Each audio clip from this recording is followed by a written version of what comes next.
Hello and welcome back to our feature on eGaming Monitor. I am joined by CEO Kevin Dale. Wonderful Hi. to have you in the studio. Lovely to be here. Thank you. How is the show going for you It's so fantastic. far? I mean, it's been a couple of years, isn't it, since ICE, and you never really know how much you miss something until it's gone. And so here we are. Yeah, happy to be back. Glad to have you. Now, you're going to tell us about the state of play in the gaming industry today. You've got some slides for us, haven't you? I do somewhere. They might even Brilliant. pop up if we're lucky. Yeah, so we're going to get the slides up now, and you can talk us through it. In general, just as a sort of preamble, it's been the last 2 years since the last ICE have been absolutely massive in terms of the change that's happening out there. And this last year in particular, I'd say it was probably a bumper year, an abnormal year, let's say, and one which, personally, I don't think will happen again. It's, that we're talking a major change structurally within the industry, and you'll see that coming through in the numbers that we'll go into. So, big numbers, bumper year, somewhat some unsustainable numbers you'll see in a couple of the slides in a minute, especially relating to game production and product life cycles on games. It's unsustainable in the sense of the numbers might continue, but underlying how those numbers are arrived at, the strategies from the companies in the value chain that lead to those numbers that you'll see will probably fundamentally change in the next year or two. So, our first slide. On the left here, very briefly, I won't spend too long on the slides. On the left, as eGaming Monitor, what we do is we gather all of the operators, so we go to all the license jurisdictions, we bring down all the operator details, so we have all the root domains, the brands, the groups they belong to, so we have a big database of 3,500 operators out there. And then we also have a big database of all the supply side of the industry, all the guys who are particularly who are here, so the platform providers and aggregators and the studios. And then we have a massive database of all the games. This is just a bit of context, really, for what these numbers mean and how they're gathered. So we have all the games and the game details, including the RTPs of the games, the hit frequencies, multipliers, themes, our own themes engine and colors, and so on. So these big databases, and then we draw down from all these operators what position which game is at, on which page, globally. So, the chart you're seeing on the left-hand side here is basically saying that this is the world of the operators. This is all the people that we are effectively targeting as an industry B2B. These are the guys who actually offer the product to the end users. We have sort of 3,500 of these guys, a slightly larger or smaller number depending on whether you're looking at a brand or a root domain.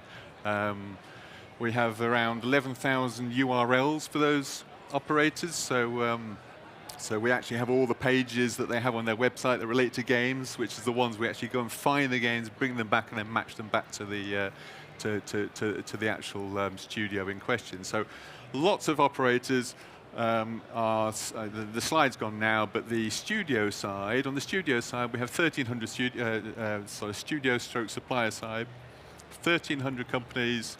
Approximately 600 of them are pure play studios, people who make content. We then have about 250 who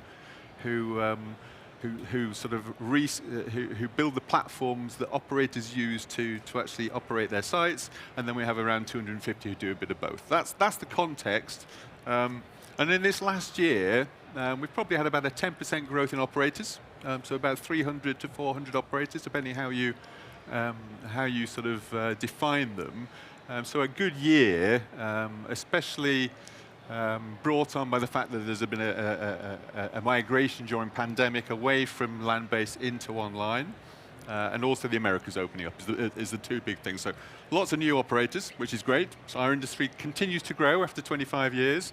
And on the other side, on the supplier side, that's the bigger growth. That's the one that's sort of actually quite startling, really. So we've had a sort of like a 25% growth in things like studios. So there's people who make content, not just slots, but video, bingo, live games, Keno games, and so on. So 10% growth on operators, 25% growth on studios. So there's obviously a lot of people out there saying this is still an exciting industry to be in. The Americas are opening up. Let's get at it, which is great. It's great for our industry. What that, however, leads to, and you see on this next slide here, is you have lots of studios selling their games into the operators, and on average, the number of studios that we're finding games from have gone from 400 to 500. So again, a 25% increase in 1 year in terms of the number of studios producing games that you've found out there in the market. And the number of games has gone from around sort of 16,000 to 20,000 games. So it's an enormous amount of content that's out there. So that's the raw data. And just before I sort of talk about the implications, and you may have some questions and so on, there's one last little slide here is saying, well, despite the fact that you've got 250 new suppliers, of which 150 are studios in this last year, the consolidation of content by whether they are big studios and groups or little studios is very much in favor of the big guys. So lots of new studios coming, but not growing their share of shelf space, if you like, amongst operators as much as the big guys. And did you want to move on to your next slide? We can move on to the last one, if you like, yeah. Yeah? So we've got one more slide there. Brilliant. So in essence, all of this sort of comes to, brings to the fore the fact that so much more content out. The operators aren't getting rid of content either. They're not replacing games with old games. The list just gets bigger and bigger. The shelf space gets bigger. The supermarket gets bigger, effectively. And so as a result of that, you see things like the product life cycle of your average game very much shortening, which creates issues really when you're looking at the viability of actually launching new games and so on. I suppose that's the core point here. Lots of growth in the industry, but some of this growth, depending where you are on the value chain, especially if you're a studio, has meant that the life cycles are shortening. There are a few exceptions out there, like obviously the big games, the big studios, and some seasonal games and so on. But that's the big message really. Brilliant. Thank you for that overview. I've got lots of questions related to parts of what you spoke about there, so perhaps we can go deeper into the specificity of some of the points you illuminated. So obviously you mentioned there are more games than ever, but suppliers just keep contributing and joining to the market. Is there simply just too much to choose from today, do you think, when it comes to slots? I don't think there's too much content. I mean, after all, this will be an industry. The average operator site will, has got 1,500 games nowadays. It's still, if you compare it to a Netflix or a Spotify or an Amazon or whatever, who have much bigger databases of content, that's sort of the direction this industry is heading to. So it's not more games as being a problem. In fact, the customer loves it. So more games, so if you asked a customer more games, they'd say yes. If you were to ask an operator if they're happy with more game content, they'd say yes, because it satisfies more and more broader breadth of customers that they have. The issue, I suppose, is more one for customers of finding the right content, and recommendation systems and that sort of stuff are sort of still in their infancy, really, in our industry compared to Amazon and Netflix. It's managing that content, and then as a studio or as a content provider, it's managing the processes of getting your content to the top of the page and keeping it there as long as possible. And that entails a whole number of different strategies, such as either producing more of them more frequently or producing higher quality games, for example. And so with some of the biggest suppliers starting to increase their shelf space, is there any sort of discernible change to what players see in this changing development process? If you go back to your supermarket analogy, I suppose from a player's perspective, there's a longer scroll bar, which makes it difficult. If you've launched a game and it's in position 800 on the page, you're not going to get a lot of traffic on it, generally speaking. So it comes down to whether you're getting your games, whether the player experience is actually getting sort of collections recommended just for you, or you'll like this, or the Christmas collection, or the Valentine's collection, or the Aztec themed, or the whatever it might be. So yeah, that's where the industry needs to improve, especially on the operator platform provider end, is actually having presenting that content better. And you mentioned that games are, their life cycles of games are decreasing. Does that mean that we're not going to see another Starburst? No. Oh. I think Starburst is here to stay, to be honest.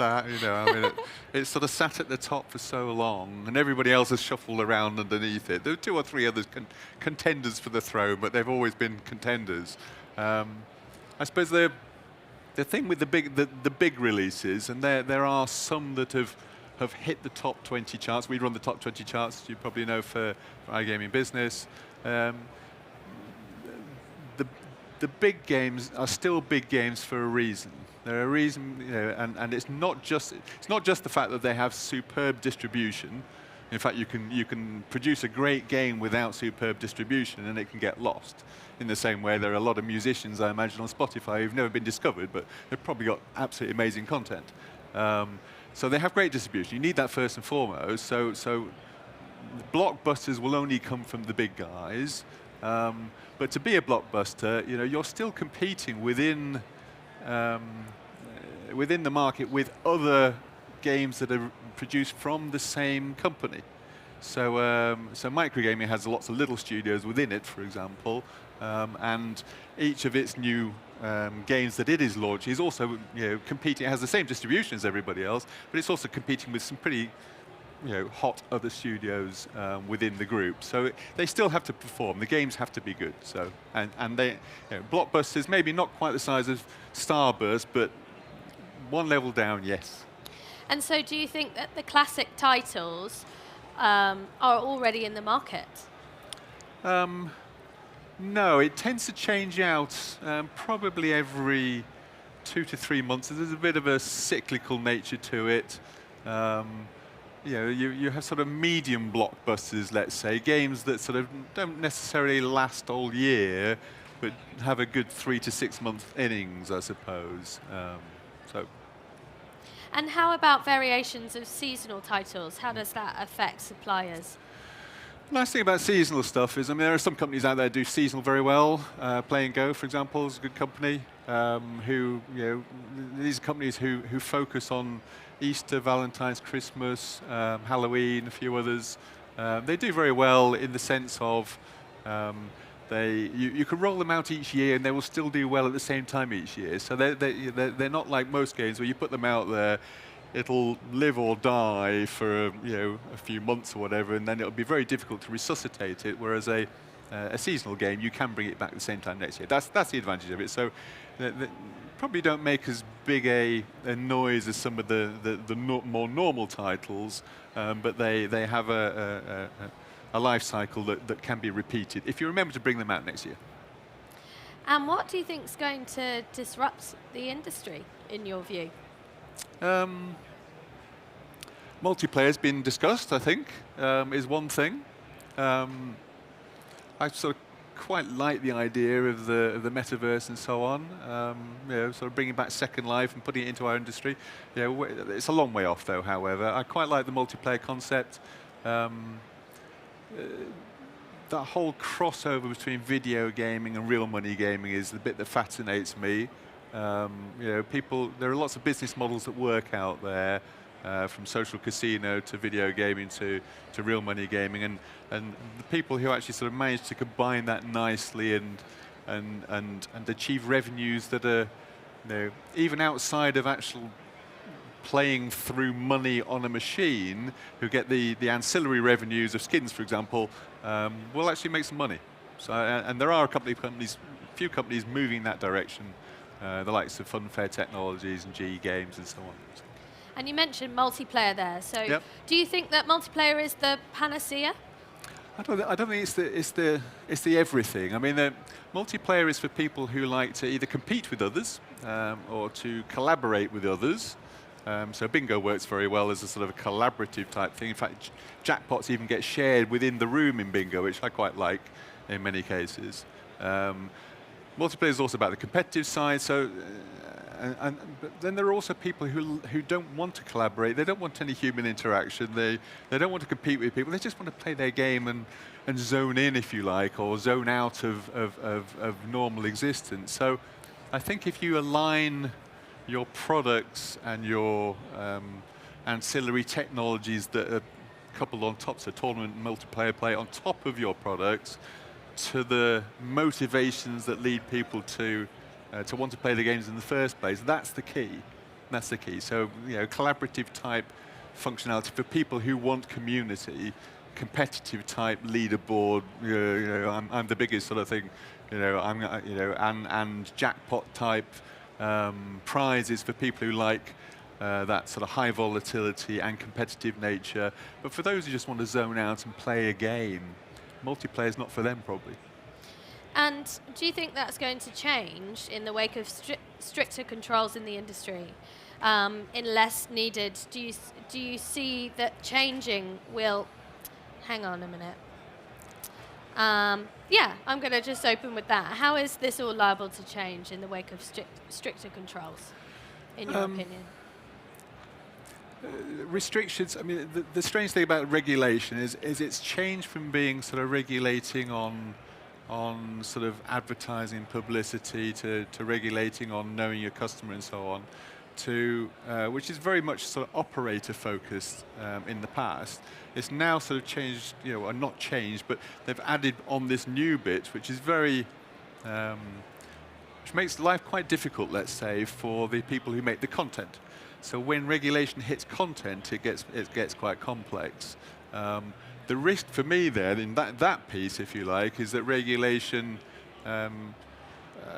has the effect that the product that you can play in a regulated market becomes inferior to the same product you can play in an unregulated market, because the tax is higher, because you can't have this feature and that feature and the other feature and so on and so forth. So whether that feature is jackpots or whether it's auto spin or turbo play or whatever those features are, if you remove those from these products but you allow offshore, let's say, the same product to have all these features and so it has better value and more features, that's where you have issues with channelization and so on. So that's I suppose my piece and my bit on how regulation impacts on the creation part of our industry. And if a big win is taken out, how does that impact the appeal to players, do you think? If you were to remove jackpots, you mean? Well, I suppose it goes back to that segment of the market that likes jackpot play, which is a big part. Let's face it. I don't think that's going to be pervasive. I mean, let's face it. Lottery everywhere is generally sanctioned and approved by government, so allowed and green lighted. They are all about the jackpot, aren't they? So I don't think jackpot on slots necessarily would be the first victim here. And if it were, I'd be surprised, and I'd be in the camp shouting for it not to change. Thank you for your insights, Kevin. What Very are you welcome. looking forward to seeing at the show? Next year? At this Live. show. Yeah, at this show, I've still not made it round. My feet are still, my feet are still sore, adapting to the ice as it was. It's just as big, pretty much, as it was last year, or 2 years ago, more than 2 years ago, which is great to see. It's a bit close to Easter, so I've had to put the kids on hold. It's for another couple of days, but yeah, no, I'm looking forward to making it round as the first thing. Then, well, good luck in your foot attire. Thank you. Yes. Must choose good foot attire to walk around Ice London. Note to those of you viewing at home. Thank you for joining us in the studio. You're very welcome. That was Kevin Dale of eGaming Monitor.